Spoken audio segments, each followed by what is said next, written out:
ఈరోజు తమ్ముడు క్రిషాంగ్ మీద కూడా ఈ పోలీసు వాళ్ళు కూడా ఎంత ఓవర్ యాక్షన్ అంటే హైకోర్టు తీర్పిచ్చింది ఒక కేసులో అబ్బాయిని అరెస్ట్ చేయొద్దని.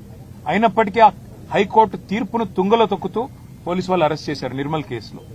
దాని మీద వాళ్ళ కంటెంప్ట్ కూడా పోతా ఉన్నాం హైకోర్టులో.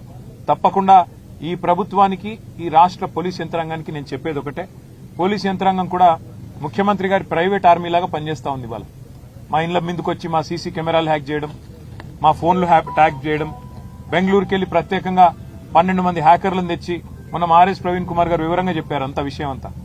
హ్యాకర్లను తెచ్చి మా ముఖ్య నాయకుల ఫోన్లని హ్యాక్ చేయడం, అందులో ఏ రకంగా మరి ఏమేమి ఎవరెవరితో సంభాషిస్తున్నారో తెలుసుకునే ప్రయత్నం చేయడం, జర్నలిస్టులను కూడా ఇబ్బంది పెట్టడం, భయపెట్టడం, జైళ్లలో పెట్టడం, వారి ఫోన్లను కూడా ఇవాళ అబ్జర్వేషన్ లో పెట్టడం. ఇవాళ ఈ రాష్ట్రంలో జరుగుతున్న ఈ అరాచక పర్వం ఏదైతే ఉందో దీనికి భయపడే ప్రసక్తే లేదు.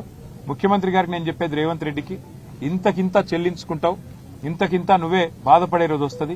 ఈ హ్యాకింగులు, ఈ ట్యాపింగులు, ఈ డ్రామాలు, జైళ్లు ఇవి బంద్ పెట్టి పరిపాలన మీద దృష్టి పెట్టు.